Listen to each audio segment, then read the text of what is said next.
الرحمن الرحیم نحمدہ ونصلی علی رسولہ الکریم اما بعد۔ گزشتہ آیات میں اس بات کا ذکر ہو چکا کہ اللہ تبارک و تعالیٰ نے جب اپنی نیابت اور خلافت کے لیے آدم علیہ السلام کو پیدا فرمایا اور پھر ان کی تکریم اور تعظیم کے اظہار کے لیے فرشتوں سے سجدہ کرایا، بلکہ فرشتوں کے علاوہ جتنی مخلوقات تھی سب سے سجدہ کرایا، اور شیطان نے حسد سے کام لیتے ہوئے سجدہ نہ کیا تو اللہ تبارک و تعالیٰ نے اسے جنت سے نکال دیا، اور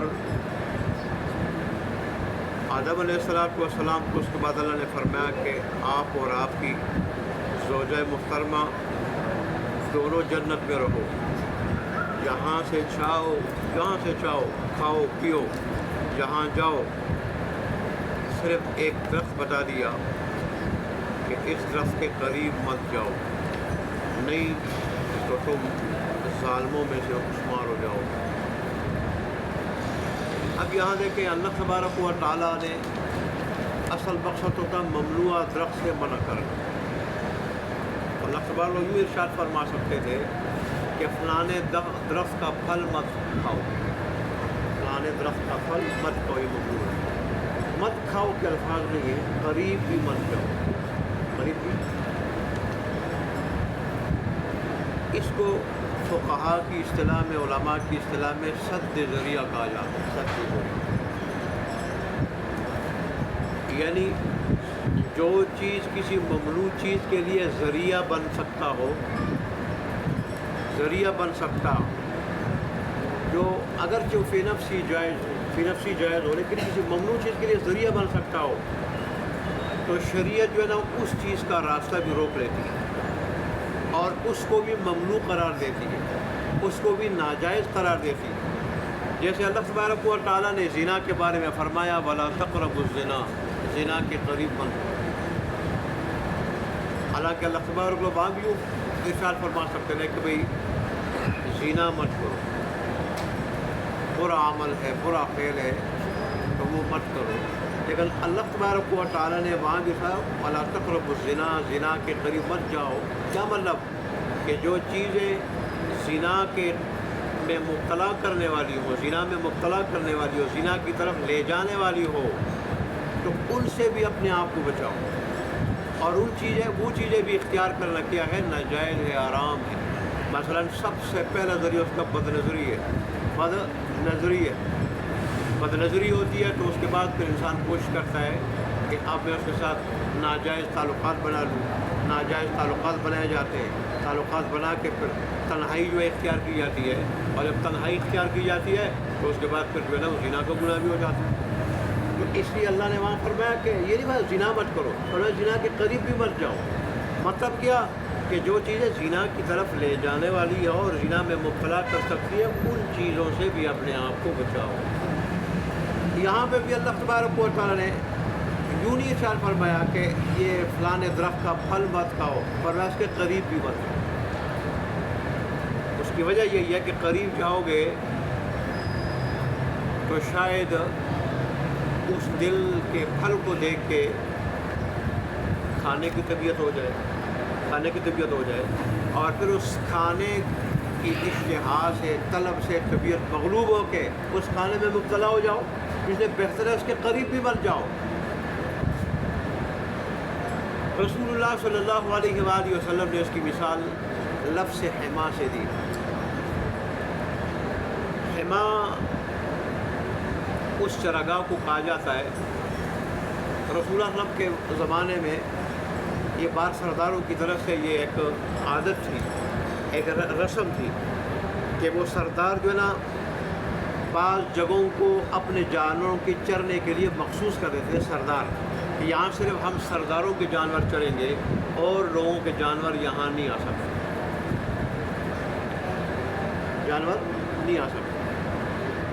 تو رسول اللہ صلی اللہ علیہ وسلم جب جانور ادھر جاتے تو پھر وہ ایسے لوگوں کی پکڑ ہوتی ایسے لوگوں کی پکڑ ہوتی ہے، ان کو سزا دی جاتی یا جانور پکڑ جاتے۔ تو اب سمجھدار لوگ ایسے ہوتے تھے کہ وہ اپنے جانوروں کو ان چراگاہوں کے قریب جانے بھی دیتے تھے، جانے نہیں دیتے تھے۔ جانور وہاں جائیں گے تو اس چراگاہ کے اندر داخل ہو جائیں گے اور چراگاہ میں چریں گے، تو پھر ظاہر سرداروں کی طرف سے کیا ہو جائیں گے، گرفت ہو جائے گی سرداروں کی طرف سے۔ تو رسول اللہ صلی اللہ علیہ وآلہ وسلم نے اس طرح ارشاد فرمایا کہ جیسے سمجھدار لوگ اس چراگاہ کے قریب بھی نہیں جاتے، اپنے جانوروں کو اس کے قریب بھی نہیں چھوڑتے، جانور قریب جائیں گے تو اس چراگاہ کے اندر داخل ہو جائیں گے۔ ایسے ہماری شریعت میں حلال چیزیں بھی واضح ہیں، ٹھیک ہے، حلال چیزیں بھی بہت ساری حلال چیزیں واضح ہیں، لوگ جانتے یہ حلال ہیں، جیسے روٹی کھانا حلال ہے، ٹھیک ہے، پھل کھانا حلال ہے، مچھلی کھانا حلال ہے، جو پالتو جانور ہیں ان کو مخصوص طریقے سے ذبح کیا جائے شرعی طریقے سے تو ان کا گوشت کھانا حلال ہے، ٹھیک ہے۔ بعض چیزیں ایسی جو ان کا حرام ہونا بھی سب کو معلوم ہے، زنا حرام ہے، شراب حرام ہے، چوری حرام ہے، لیکن بعض چیزیں ایسی ہیں کہ وہ مشتبہ ہیں، ٹھیک ہے، ان کا حلال ہونا بھی واضح نہیں ہے، حرام ہونا بھی واضح نہیں ہے، شریعت کی طرف سے ان کے بارے میں حرام ہونے یا حلال ہونے کی تصریح نہیں۔ البتہ وہ چیزیں ایسی ہیں کہ وہ حرام کے جو ہے نا حرام کی طرف لے جا سکتی ہیں، تو شریعت نے ایسی چیزوں سے بھی منع کیا، ایسی چیز کئی ان کی وجہ سے ان کو شبہات کہا جاتا ہے، شبہات کہ کہیں ان کی وجہ سے حرام چیزوں میں انسان مبتلا نہ ہو، اور اس کو شریعت کی اصطلاح میں سد ذریعہ کہا جاتا ہے کہ جو چیز فی نفس جائز ہو مگر ایک ناجائز چیز کی طرف جو ہے وہ لے جانے والی ہو تو اس سے بھی شریعت روک دیتی ہے۔ اللہ تبارک و تعالیٰ نے وہاں پہ وہی جو ہے وہ الفاظ اپنائے اور ہمیں یہ سبق دے دیا کہ جو چیزیں حرام ہوں، ناجائز ہوں، تو ان کی طرف لے جانے والی چیزوں سے بھی اپنے آپ کو بچاؤ، ورنہ ان حرام چیزوں میں پڑ جاؤ گے اور اس طرح اللہ تبارک و تعالیٰ کے مجرم اور باغی بن جاؤ گے، اور پھر اللہ تبارک و تعالیٰ فتکون من الظالمین کا لفظ ارشاد فرما کے اس طرف اشارہ کر دیا کہ گناہ اپنے اوپر ظلم کرنا، اس کی وجہ یہ ہے کہ اللہ تبارک و تعالیٰ نے جن چیزوں سے منع کیا ہے یہ انسان کے لیے مضر ہیں، دنیاوی اعتبار سے بھی مضر ہیں اور آخرت کے اعتبار سے بھی مضر ہیں، دونوں اعتبار سے مضر ہیں، اور ظاہر ہے جب انسان ان چیزوں کا ارتکاب کرتا ہے تو یہ اپنے آپ کو نقصان پہنچاتے ہیں، دنیا کے اعتبار سے بھی اور آخرت کے بھی اعتبار سے، دونوں اعتبار سے اپنے آپ کو نقصان پہنچاتا ہے، اور جو انسان اپنے آپ کو دنیا کے اعتبار سے آخرت دونوں کے اعتبار سے نقصان پہنچائے تو ظاہر ہے وہ اپنے اوپر ظلم کرنے والا ہے۔ اس لیے بس اوقات اللہ تبارک و تعالیٰ عام گناہوں کے اوپر بھی ظلم کا جو ہے وہ کیا کر رہے ہیں، لفظ ظلم کا اطلاق کر دیتا ہے،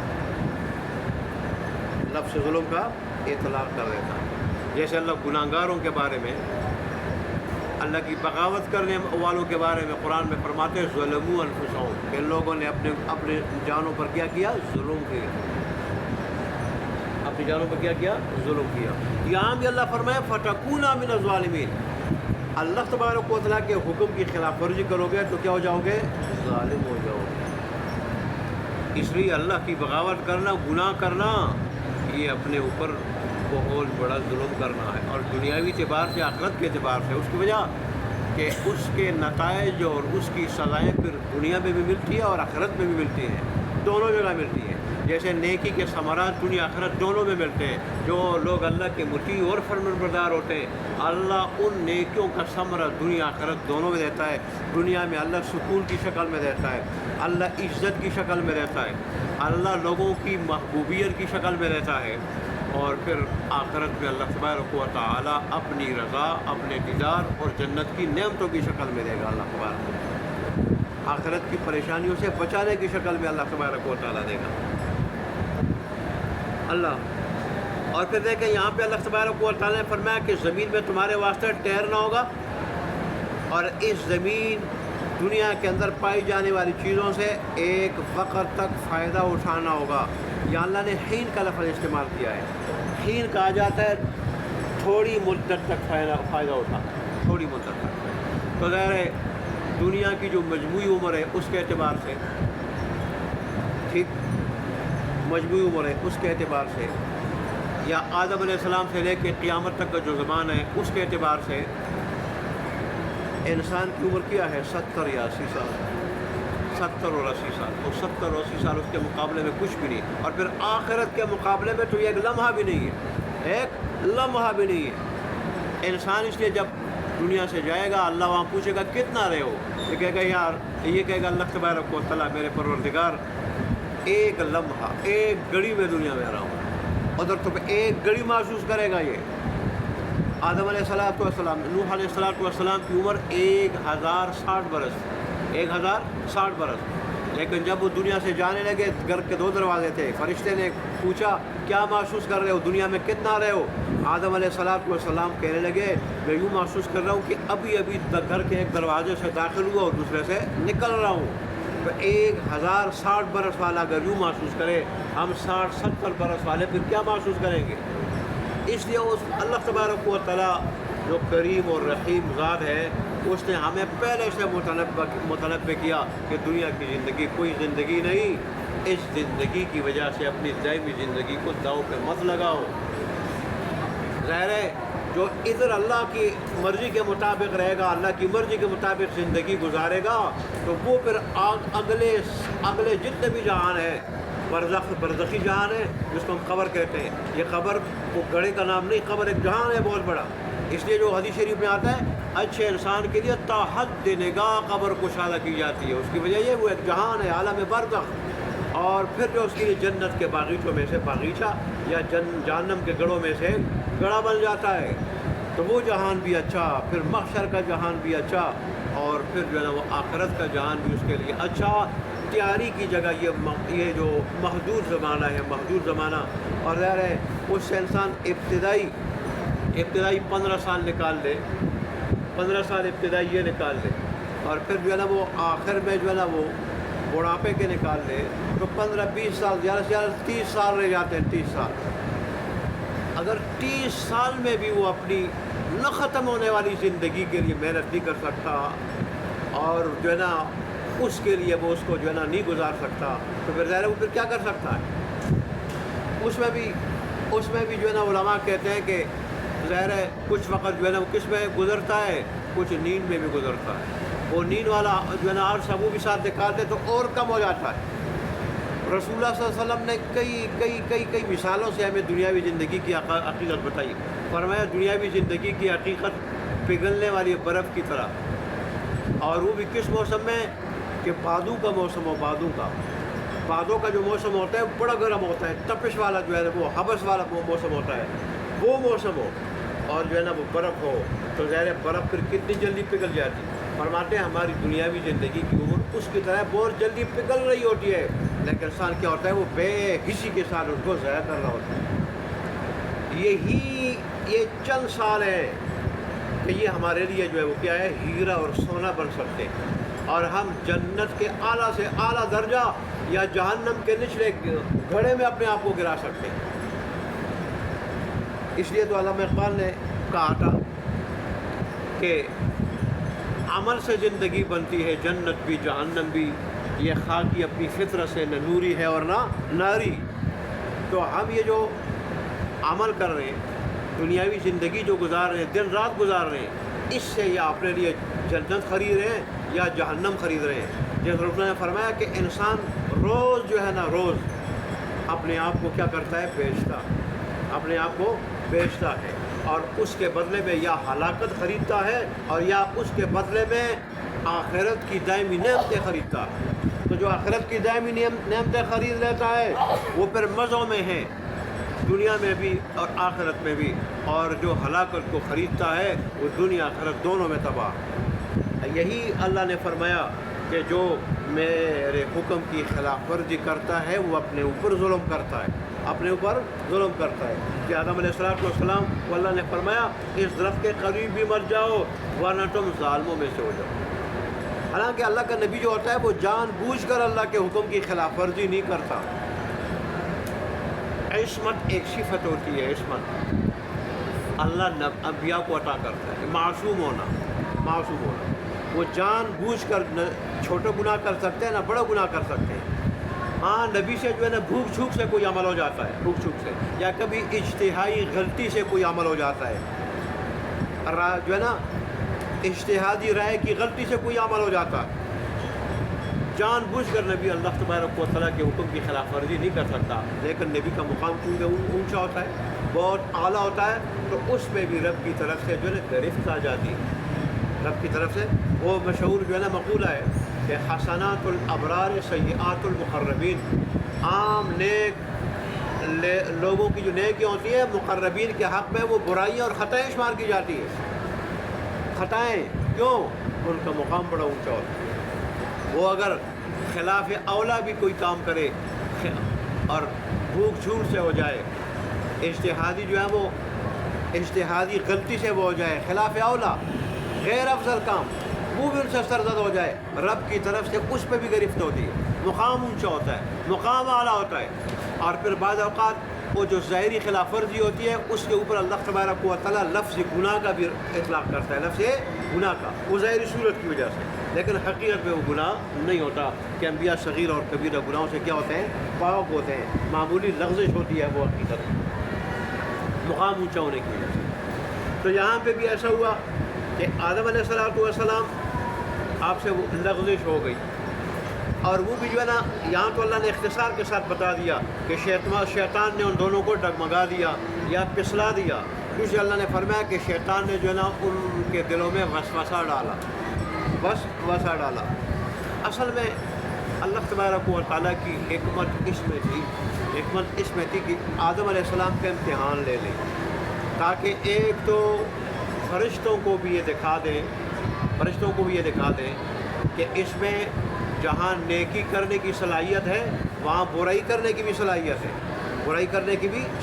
ہے، اور کمال تو یہ ہے کہ انسان میں دونوں صلاحیت ہوں، دونوں جذبے ہوں، اور اس کے باوجود بھی وہ نیکی کرے، برائی نہ کرے۔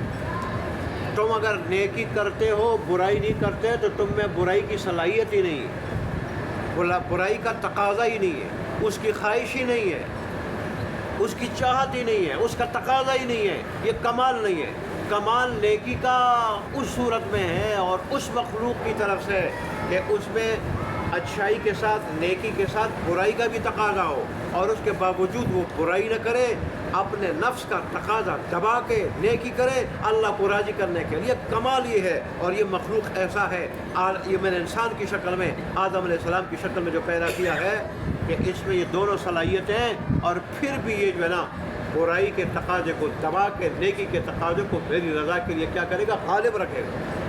اسی کو کہتے ہیں صفت ملکیت، صفت وہ فرشتے کی صفت کہ اللہ کی نافرمانی نہ کرنا، اللہ کی اطاعت کرنا، اللہ کی عبادت کرنا، اس صفت کو غالب کرے، اور بہیمیت کی جو صفت ہے، چوپایا پن، کہ جس کا مقصد زندگی کا کیا ہو، چوپایا کا کھانا پینا جفتی کرنا، اس کو مغلوب کر دے، یہ انسان میں کمال ہے۔